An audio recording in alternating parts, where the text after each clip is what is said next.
Kuli katabo kano akabazibumbira kawandiikibwa Kurani Makalinda era nga tuli ku ssuula eno ey'okuna egamba nti bazibumbira agenda mu ssomero muzzukulu wa Mugema Munnakyala akwata empya n'enkadde nze Mwanjuzi era omutesiteesi owa pulogulaamu eno eya Tuula Tusome.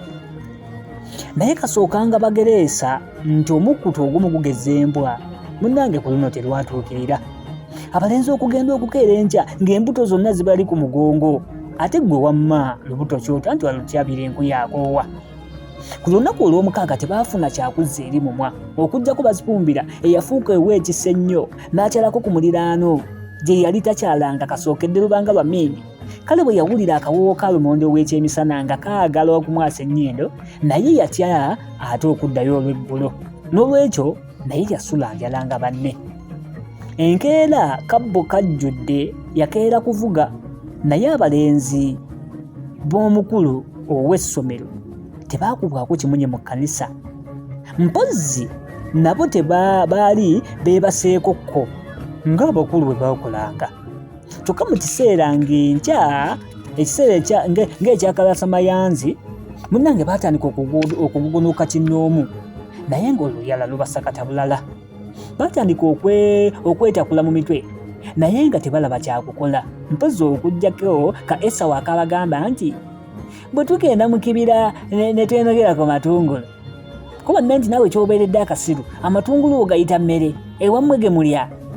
Ate munnange kasajja k'abandi kaalina ekyokuddamu ng'ate olwo lisekasala liteesa nti bagende bajjula emmere ya lugumi omulokole mbukuba bo bulijjo emmere bagirekawo ng'eboobera ne bagenda mu kkanisa. Naye owange osanga eddenzi lino lyalimu engalo nga tebawayiriza liwayiriza. Kyokka bazibumbira ye yaleeta ekiteeso buli omu kye yasemba oluvannyuma. Omanyi omwezi ogwo gwali gwa mukulukusa bitongotongo omwo nga mwe mutera okumerera obutiko obunakanaka. Kale bazibumbira yagamba nti mugire tugende tujje obutiko twefumbire tuwuute. Bonna bassa kimu nga nkuyege nga babuukira waggulu era nga batandika kunoonya butiko. Ye nno bwaliko n'okumagamaga bajjira ddala ekibbo mu sserabiddu nga batandika kufumba.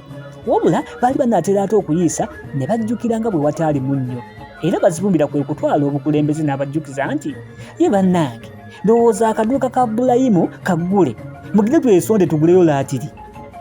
Naye munnange ssebo ebyembi nga binajja ate otuuya nankya kubanga basajja batu baali baakamala okulunga omunnyo nga bonna bateze essowaani okuggyako lissekasala eryali ligaba ate nga lirimu n'omwoyo ogugamba nti mugabi teyeeseera mpozzi nga wantondo. Munnange bagenda okuwulira nga tido ono okutunula mu luggya nga mukama waabwe sebbire konda guse. Bazibumbira kwe kudduka ate okugenda okumuggyako eggaali n'abaana abalala kwe kugenda okumukulisaayo nti ko ye nti nkomyewo naye tukooyeddeyo bulala. Awo ate kwe kutandika okuwa amateeka. Yagamba nti gwe omulenzi Ssekasala sumulula ekikapu ku ggaali mulimu emicungwa nkamulireko naye kano akasana kaaka bulala bannaayi kaaka nkuba njereere ye enswa muzitunuddeko abantu basumye bangi ye mbadde nerabidde emmimbi yabubuuza nti mwazimazeewo yes mbadde nerabidde ku kaliyo okuliko emmere yammwe gyabaweereza. Emmere eyo yali efikkawo ku gye baalyako mu nsiisira mu lumbe. Mwe abaana mwawulidde kuwuli bwatu bwe yababuuza ye nnyammwe ajja kudda ntya bwatu bwe yabategeeza. Kyava bagamba nti kale gwe bw'omala okukamula emicungwa ng'ogabanya banno emmere eyo ate nange nja kulyako gwe ate ono omulenzi kyayiwo gw'omulenzi kyayiwaawe anywe ayidde n'abuuza omulala awo. Ate kyava agamba nti ye lwaki tewafumbidde ku sitoovu. Kisagala gwe baali babuuza caayi munnange yali mu bitooke ng'akuba ssekitulege oli gwe baali babuuza caayi. Naye bwe yawulira nga babuuza caayi kwe kujja n'ayisa omutwe mu ddinisa n'agamba omwami nti ssebo mbadde sinnateekateeka caayi kubanga ebbinika bagireko gisibidde mu kabada. Oyo naye munnange kati bamuyiseeko obuggo. Omwami bwe yafuluma wabweru nga ku ssekitulege kwakuba amaaso kwe kutandika okuyomba n'okukuulakuula ssekitulege mangu ago n'amukasuka mu nsiko ate omwami okugenda okudda mu ddiiro yasanga Ssekasala ssebo amaze okusoosootola. Kale abalenzi baali bakoze eky'obuntu bulamu ne basinira ku ssebo omwami ku nva. Omwami kwe kubuuza nti ate ezo enva mwaziggyeewa? Awo n'awuuta. Naye omunnyo tegwali munnyo, lwali lukalabule. Kale Ssebbirekuni kwe kubuuza nti guno omunnyo omungi guti gwe mwatadde muno gwaki? Baana mmwe nga mwonoona ebintu ne muddira omunnyo gwange ne mugwonoona bwe muti mwali muguze omunnyo wano? Eddenzi lya Ssekasala teryamulinda na kumalayo nga lyefudde dda muwolereza. Lyamugamba ssebo ogwo omunnyo gwaffe ffe tugwegulidde. Munnange yalugulira gye lutaggulirwa. Ssebbirekuni kwe kubwatuka nti ebyammwe bye mwonoona? Yaana yabagambye okweyitiriza ne mugula omunnyo mu maka gange. Wano bulijjo mwe mugugula? Munnange sisobola kukunnyonnyola ebyo byonna omusajja bye yafukumula ate ne bye yaleka. Naye okugenda okukkakkana ng'abeetumiikiriza okugula omunnyo ng'abaweza okulya enva okutuusa mpozi tebaliva mu maka ago. Abantu kye babeeredde Ssekasala lyalaba agenda okubayisaako ow'embuya ke kudda mu kuwanjaga nti naye si ffenna wabula bazibumbira ne Esawu be baageza omunnyo. So nno omusajja watte Esawu yawerekera buwerekezi. Omuganda yabalaba nti Ssebalamu tebeesigwa kubanga Ssekasala bwe lyadda ate eri mu ffumbiro ng'olwo banne baalyo Esawu ne bazibumbira bali mu bisago ate lyaddamu kuseka nti akaana ako nako kabazibumbira bwe kayize kwegeziwaza kale balyose ne bakakubamu.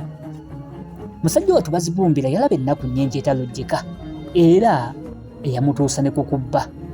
Omanyi ye era ne Esawu be baalabiriranga embizzi ekiro nga bakomezaawo embuzi. Embuzi zino bazifumbiranga muwogo oluusi nga bataddeko enva za nsanyusa era ng'oluusi batabuddemukko n'obukejje bumunoza supu. Naye jjukira nti bo baali baweereddwa okulya enva. Kyokka mu kifo ky'okuliiranga amaluma oluusi embizzi ze zaaliiranga amaluma. Enva ezo ng'ozitadde wali munnange bwe gwatuukanga ku caayi ne gujabagira. Ng'etteeka abalenzi nga tebanywa caayi eyadde ole yamufumbanga era ne yayozanga ebikopo. Abaana abawaka awamu n'omukyala be baanywanga bokka caayi. Mpozi n'obulenzi obuto nga bazibumbira ne Esawu abaanywanga ekikopo ekimu kyokka bwe kiti. Era buli ssabbiiti olunaku omwami kwe yasanyukiranga ennyo kwe baanyweranga. Ate okuva n'obulenzi bwe bwalowoozanga nti buli lunaku asanyuse. Kale caayi bwe yatuukanga nga bugenda butulaawo ku kifugi mpozi okulaba ng'omwami kyanaabugamba. Eno nga bwe yeewujja enswera ezaali zizze nga ziwunyiriza ku kacaayi ak'amata ak'oluzizzi. Munnange omukulu bw'ati bwe yakolanga. Ennaku 6 ku buli nnaku 7 bwaviirangayo awo ng'ogusima ebbumba. Naye caayi bwe yafikangawo olwo ng'omwami mbu lwe yasanyukangamu ng'alyoka abubuuza nti abange mmwe obulenzi kubu nti ssebo nga bubuuza nti munaakuba ebikalu kubu nga te munnange obulenzi butandika kuyiika malusu. Caayi yabuwanga mukalu kubanga yalinga w'amata. Kubu nti tweyanjijja nnyo ccebo tuwaako otwagala.